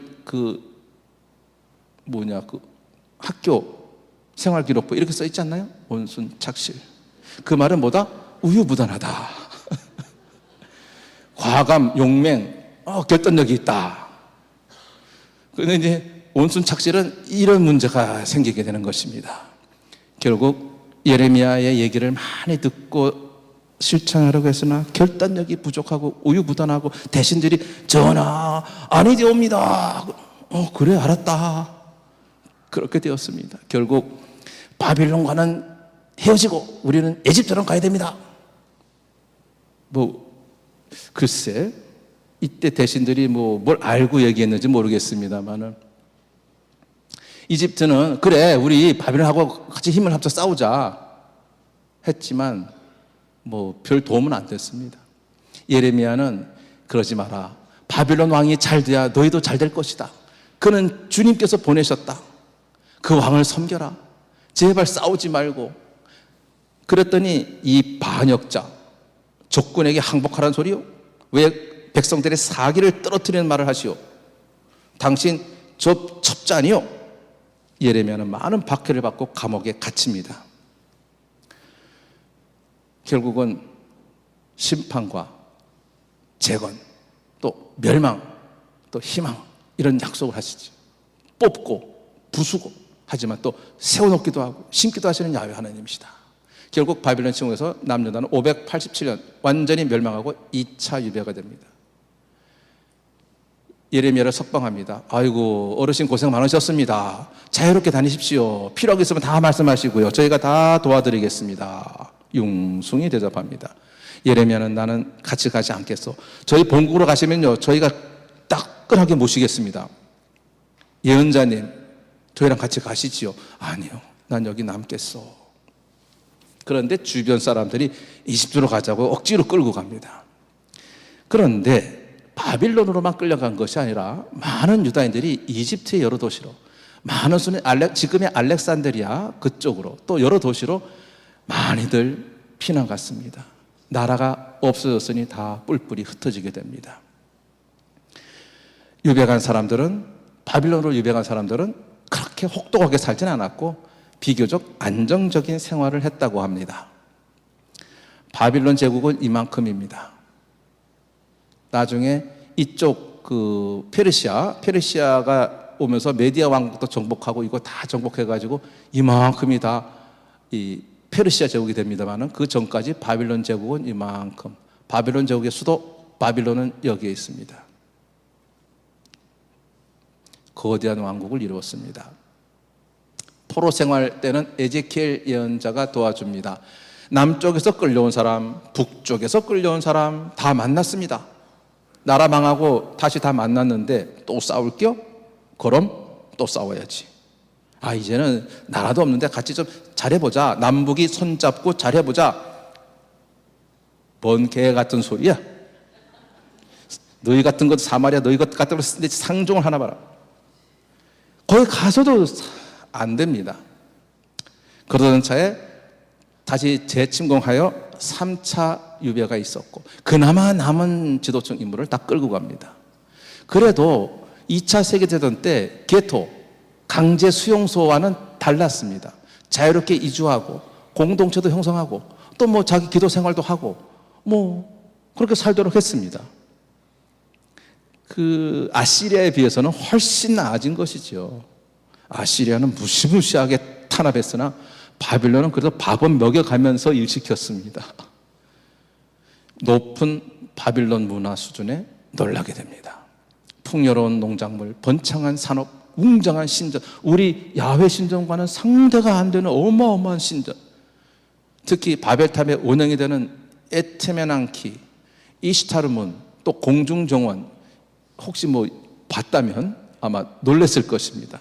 저 당시 바빌론은 어마어마한 문명 세계를 이루고 있었고 그에 비하면 이 이스라엘 백성들은 그냥 메뚜기 같은 신세였을 것입니다. 시편 137편 바빌론 강가에서 시온을 생각하며 눈물 젓노라. 그들이 시온의 노래 한 가닥 들려달라 할지 우리 어찌 야훼 노래를 남의 나라 땅에서 부를까 보냐. 시온을 생각하며 눈물 젓노라. 시편 137에 그 아픔과 서름이 나옵니다. 이들은 성전이 없이 예배합니다. 그래, 우리 야훼는 어느 한 곳에 머무시는 분은 아니잖아. 성전에만 계시는 분은 아니잖아. 우리 다윗 왕 때도 그랬잖아. 그래, 이제 성전에 얼맥지 않아. 우리가 모여서 기도하면 여기 하느님이 계시는 거야. 그렇게 생각했습니다. 그래서 계약 공동체의 의미가 더욱 강화됩니다. 끌려간 백성들이 오히려 더 민족성이 강해지고 있습니다. 쓰라린 체험 중에 하느님의 선하심을 깨닫게 됩니다. 이제 이 유배 생활에서의 이런 그 고통 속에서 나중에 이들이 로마인들에 의해서 완전히 패망한 이후 그 디아스포라, 지중해 연안 곳곳에 다 흩어지는데 가는 곳마다 회당, 시나고그를 설립하게 됩니다. 예수님도 그런 시나고그에 들어가서 말씀하시곤 하셨죠. 이제 잘 나가던 바빌론도 흔들리고 있습니다. 저 비옥한 반달지대 주인은 누구인가? 네부카드네자르 2세, 그렇게 활개치고 다니던 그 왕이 죽고 나니까 또 권력 투쟁이 일어났습니다. 그래서 온 바빌론이 시끌벅적해요. 곳곳에 반란의 소문이 일어나고 이때 틈타서 우리도 고국으로 돌아갈 수 있지 않을까 그런 생각도 합니다. 그도 그럴 것이 붙잡혀왔던 왕 여호야킨이 561년에 석방됩니다.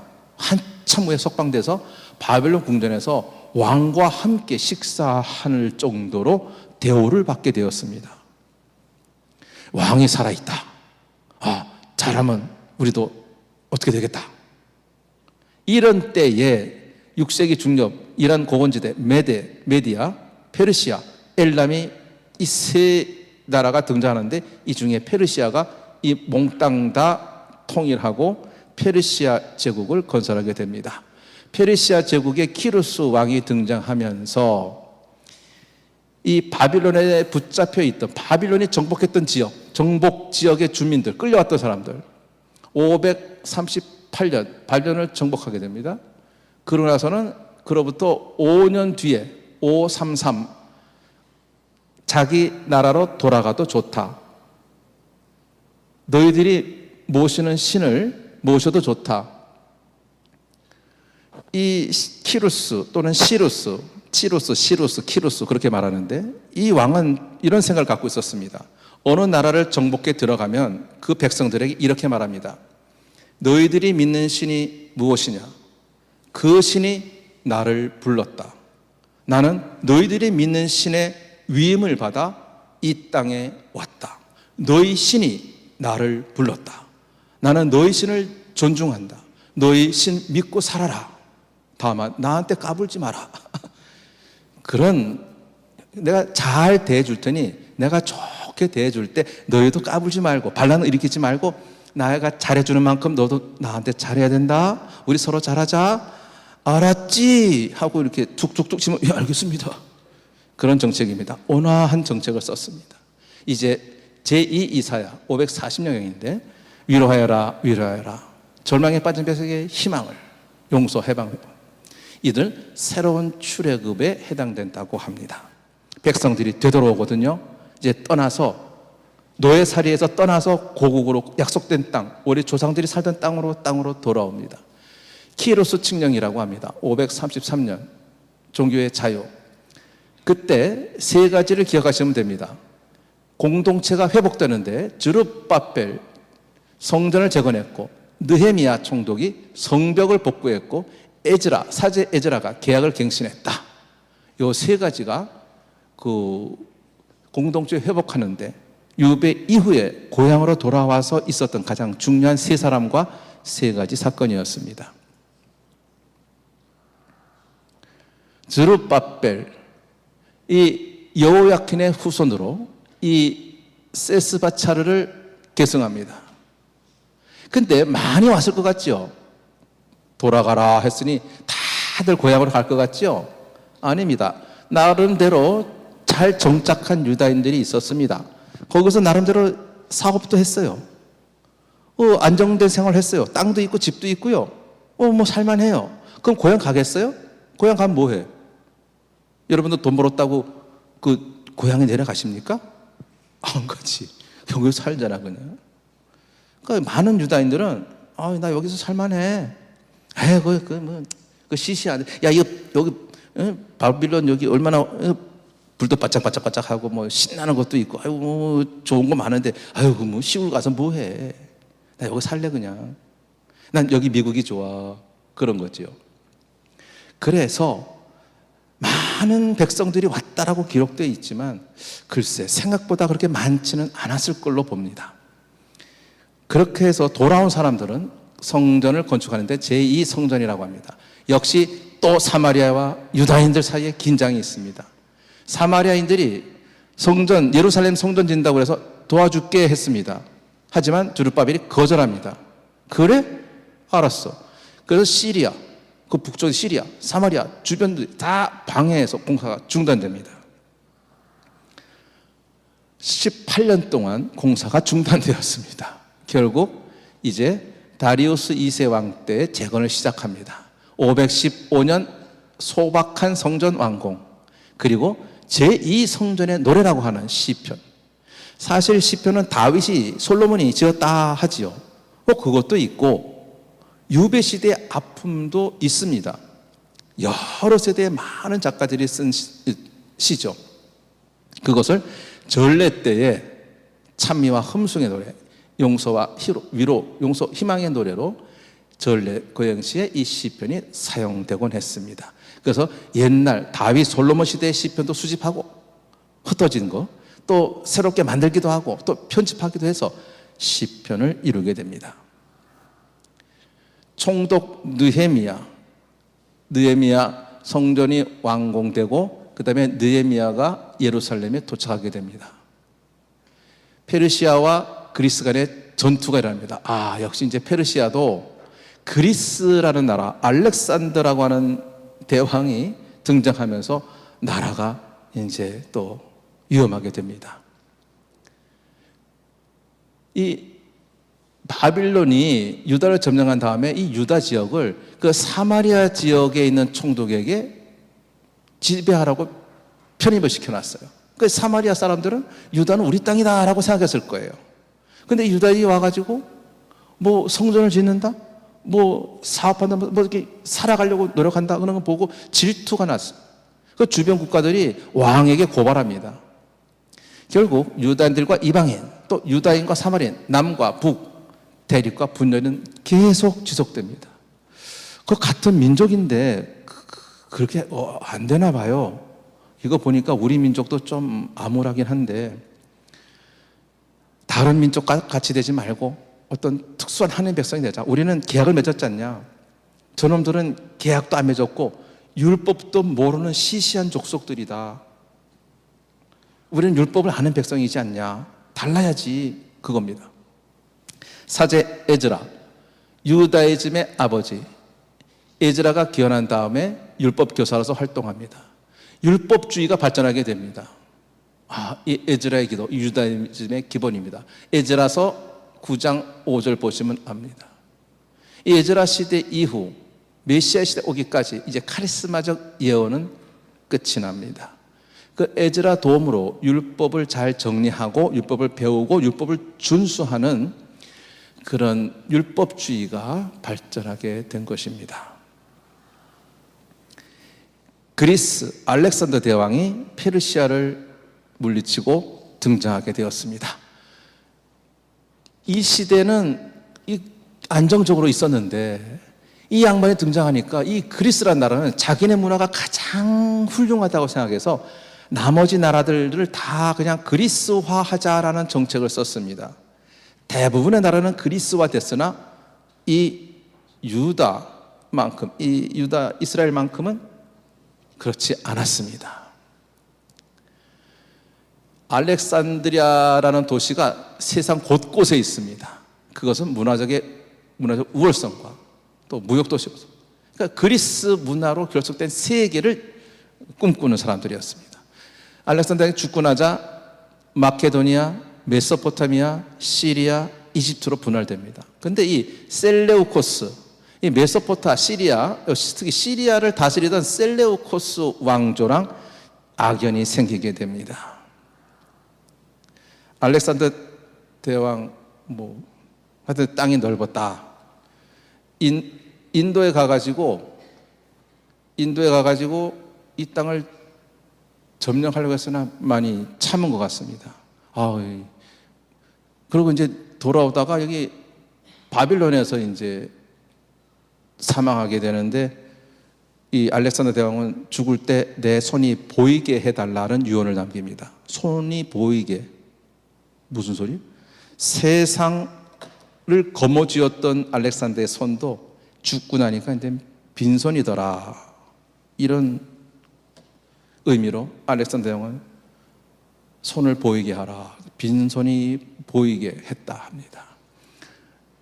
여하튼 여기 예루살렘이 여기 있죠.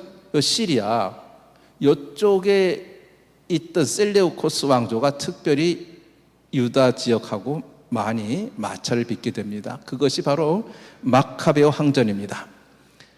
원래는 그리스가 분할된 후 이집트 프톨레마이오스가 지배했으나 이때 지배했을 때는 상류층은 헬레니즘을 환영했습니다. 그 외국 문화에 대한 저항운동도 있었는데 주로 소외된 농촌사회에서 그 하시딤이라고 하는 사람들, 바리사이파의 전신인 이런 사람들은 민족주의를 주창하면서 헬레니즘을 배격했습니다. 하지만 많은 사람들은 이런 헬레니즘식 사고방식 여기 많이 젖어들었죠. 그 매력을 많이 느꼈던 것 같습니다. 이집트가 다스릴 때에는. 그런데 이제 시리아의 셀레우코스 가문이 이제 지배하게 되자 안티오코스 4세, 자기가 에피파네스라는 말을 씁니다. 나는 제우스가 살아서 내려왔다. 에피파네스는 공현이래. 주님의 공현할 때 에피파네스 이렇게 감춰질 때 탁 나타나는 걸 말하는데, 자기가 제우스 신의 환생이다. 제우스 신이다. 그래서 안티오코스 에피파네스라고 부르기도 했습니다. 헬레니즘 문화를 강요했고 과도한 세금, 이게 시리아가 이 이집트랑 싸우면서 전비를 많이 썼거든요. 그래서 이 세금 많이 걷고 유다인들 금지시키고 유다교 금지. 그 예루살렘 들어와서 성전 마당에 제후제단 설치하고 돼지를, 이스라엘 사람들 끔찍이 싫어하는 돼지를 성전에서 봉헌하고 제물로 바치고, 그거 알죠? 돼지고기 먹으라고 해서 안 먹고 죽은 그 이야기들, 그거 이때 다 이야기입니다. 돼지고기 먹어라, 안 먹는다, 에이 죽어라. 삼겹살이네. 우리 같으면 잘 먹었겠지만 뭘 이런 걸 다 먹죠? 그러면 더 없어요. 1인분 더요. 그러니 삼겹살 안 먹다가 다 죽은 그런 유다 마카베오 시절의 이야기. 마카베오가 혁명의 불길을 당깁니다. 굴복하는 자가 있는가 하면은 혁명을 일으키는 자가 있죠. 마타티아스의 투쟁이 있었습니다. 이교 제사를 거부했죠. 그리고 아들들과 함께 산속으로 튑니다. 아들 유다에게 항전을 지속하라 합니다. 그가 마카베오입니다. 힘센 용사 마카베오. 그래서 유다 마카베오라고 얘기를 합니다. 165년 안티오코스 장군들을 격파하고 평화지역을 요구합니다. 그리고 12월 25일 성전 제단을 재건합니다. 그리스식을 다 없애버리고 복구했습니다. 그 기념으로 한우카 축제를 지내는데 12월 25일이네요. 한우카 축제. 그래서 미국에는 잘 모르겠지만 책에 이렇게 나옵니다. 한우카 축제와 유다인들, 미국에 사는 유다인들, 그리고 예수님의 탄생을 기리는 크리스마스, 그리고 새해 첫날 해피 할러데이라고 한답니다. 미국 좀 사셨던 분 맞나요? 모르겠어요? 예, 하여튼 이 한우카 축제가 이렇게 그리스를 몰아내고 성전 제단을 재건해서 이 예배를 다시 새롭게 한 그날이 12월 25일이었다. 마카베오 항전은 유다, 요나탄, 시몬 형들에 이어져서 기원전 63년 로마가 올 때까지 독립을 유지했다. 이렇게 해서 구약 성경의 이야기가 끝납니다. 예.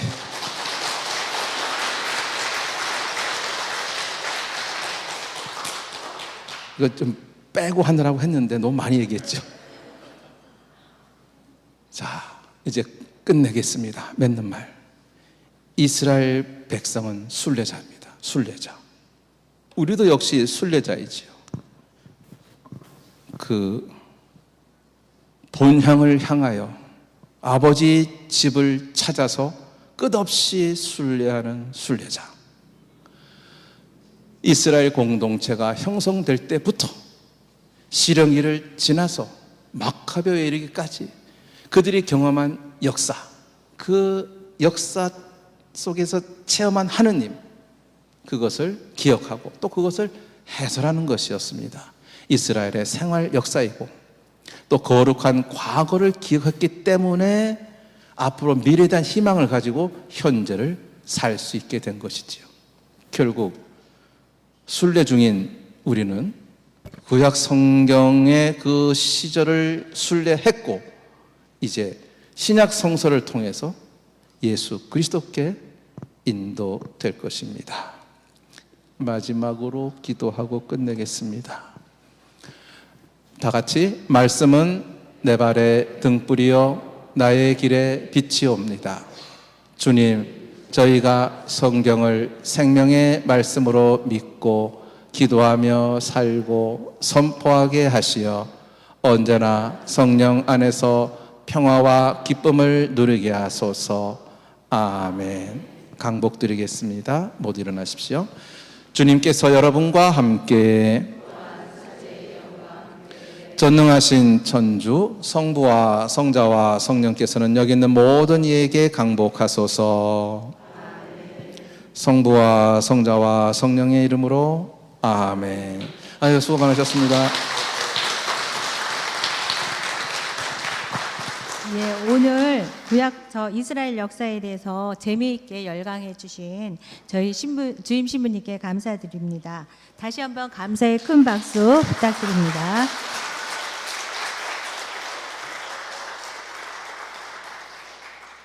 오시는 아기 예수님을 잘 맞이하실 수 있도록 드림시기에 마음 준비 잘 하시고요.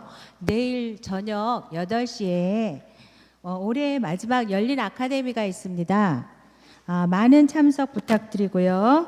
오늘 함께해 주신 교우 여러분들께 감사드립니다. 이것으로 23년도 대림 특강을 마치겠습니다. 안녕히 돌아가세요.